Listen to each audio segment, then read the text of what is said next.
Hear these words from the book that we love. When the angels had left them and gone into heaven, the shepherds said to one another, "Let's go to Bethlehem and see this thing that has happened, which the Lord has told us about." So they hurried off and found Mary and Joseph and the baby, who was lying in the manger. When they had seen him, they spread the word concerning what had been told them about this child, and all who heard it were amazed at what the shepherds said to them. But Mary treasured up all these things and pondered them in her heart. The shepherds returned, glorifying and praising God for all the things they had seen and heard, which were just as they had been told. This is the word of the Lord. Thanks be to God. And now the journey has come. It has come to Bethlehem. And really, as we've said, the whole story moves in that direction. It's bringing us to that place. And the movement of a story is always important. And as we've seen, if you've been with us through Advent, as I said, God has been intentional all the way through. God's actions and movements, the way He's shown His love and forgiveness and comfort to His people, as we've talked about, it's been so intentional. God has been moving with intention and revealing the center of His heart and His passion for His people all the way along. So, if God has been that intentional, why Bethlehem? Why Bethlehem? You could say, well, simply the story says Joseph had to go there. But that doesn't explain why the whole thing moves in this direction, because we know stories move in this way. All the great stories, if you have a great battle at the end, it's got to happen in the right place, right? Harry Potter, it's got to end at Hogwarts, right? Luke and Darth Vader, when they are going to fight and have a fight with the Emperor, where has it got to happen? It's got to be on the Death Star, right? The Hunger Games, everything in that story moves toward the center, right? Or even a great love story. Any great love story, the great Jane Austen novels or other stories, they always have to be, and things have to happen, the climax has to happen in a certain place at a certain time. It matters. It matters for the thing to come full circle. It matters for the story. It matters because the storyteller cares to bring it full circle. And so when God, the great storyteller, makes His rescue plan, when it finally begins to happen, when heaven breaks through into earth, it happens in Bethlehem. But why?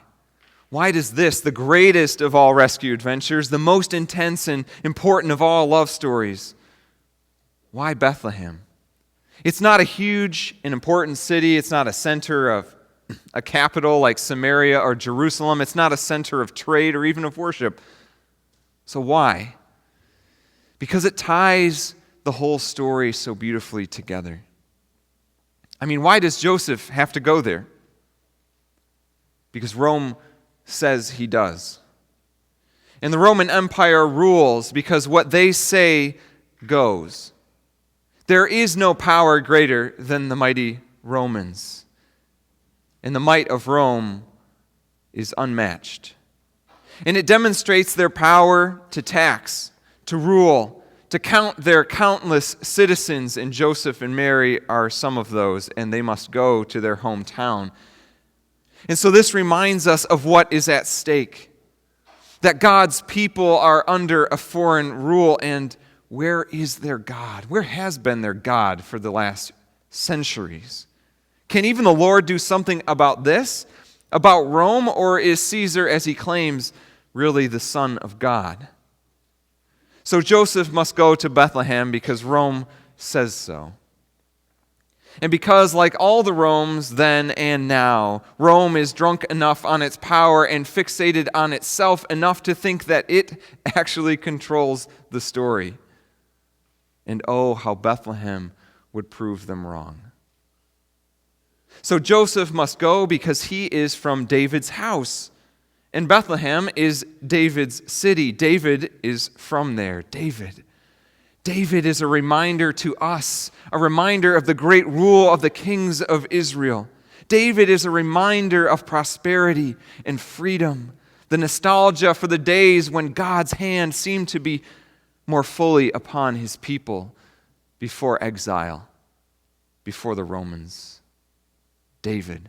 David, now we're getting somewhere because David represents the hopes and the fears of all the years, the promises of God, the faint hint of hope when we remember when God said that his Savior would come, and that it would come through David's line. And so Joseph, who is from David's line, has to go back to the beginning, to Bethlehem, because David was from there. And when David is anointed, when we first meet him back in the book of 1 Samuel, we learn in that story how God chooses to rescue his people. The way that God rescues his people is from unlikely people and places.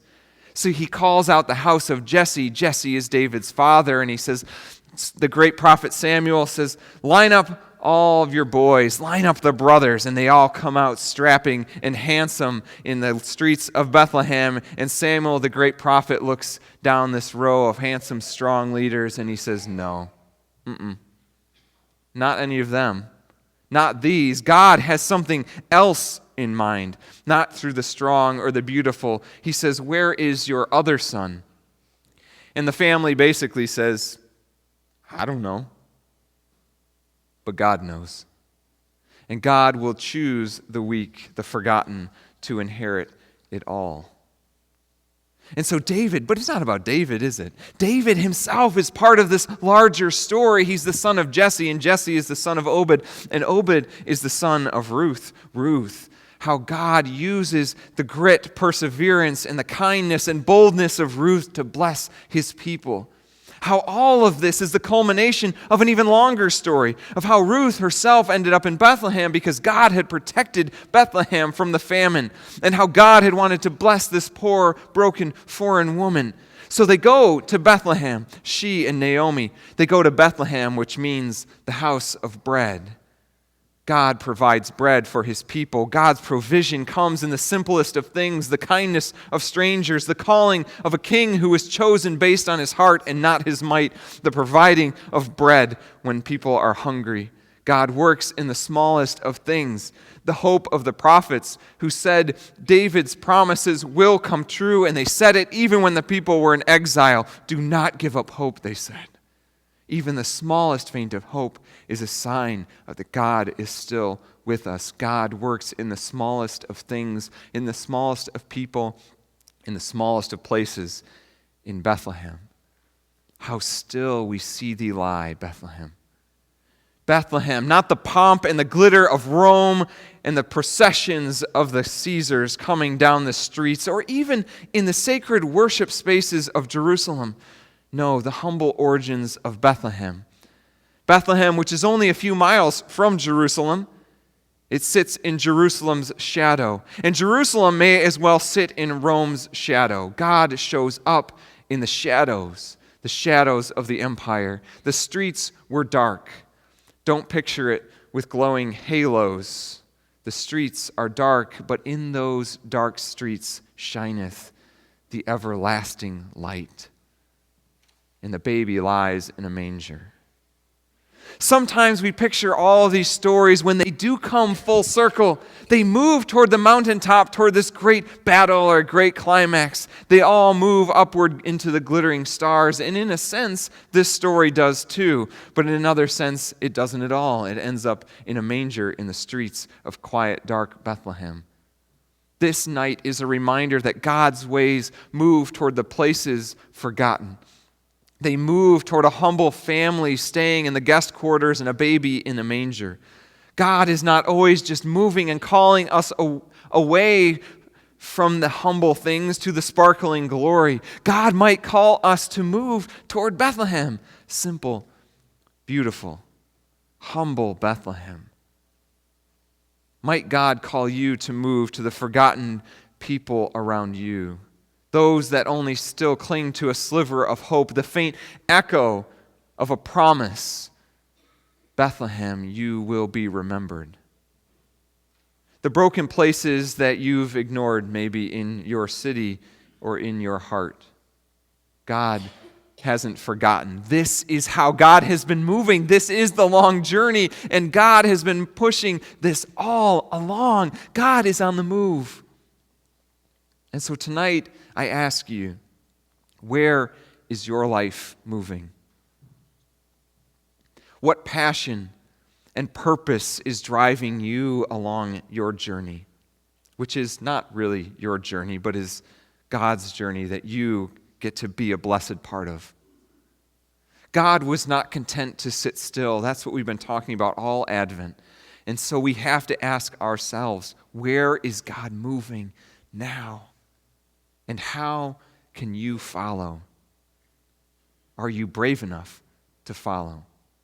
To follow the lead of a God this incredible and miraculous? To allow God's love to transform you?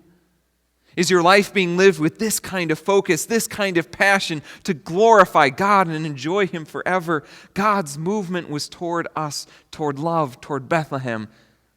And God had a purpose that He would not be deterred from.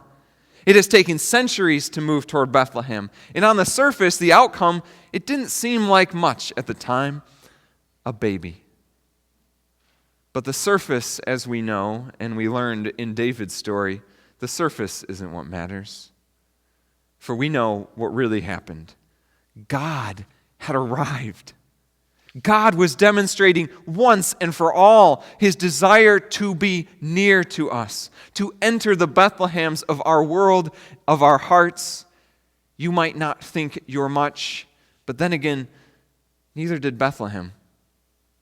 And Micah had to remind them, the great prophet, he says, "But you, Bethlehem, though you are small among the clans of Judah, out of you will come for me one who will be ruler over Israel, whose origins are from old, from ancient times."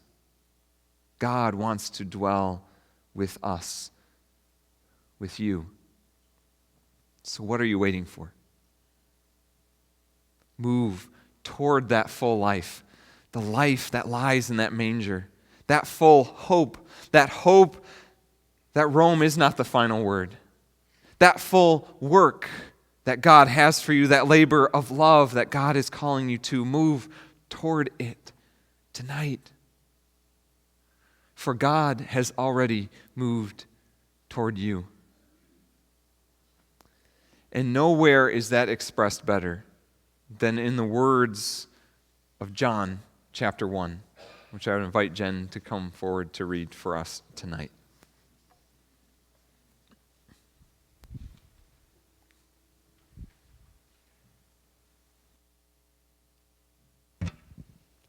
He was in the world, and though the world was made through him, the world did not recognize him. He came to that which was his own, but his own did not receive him. Yet to all who did receive him, to those who believed in his name, he gave the right to become children of God, children born not of natural descent, nor of human decision or a husband's will, but born of God. The Word became flesh and made his dwelling among us. We have seen his glory, the glory of the one and only Son, who came from the Father, full of grace and truth. The Word became flesh and made his dwelling among us. We have seen his glory. This has been the focus and the passion and the journey of God. So where is your life directed? For God is calling you to open up, to receive this love and this calling to serve. God moves toward healing, toward love, toward serving, and toward showing up. And so may you be strengthened to do the same.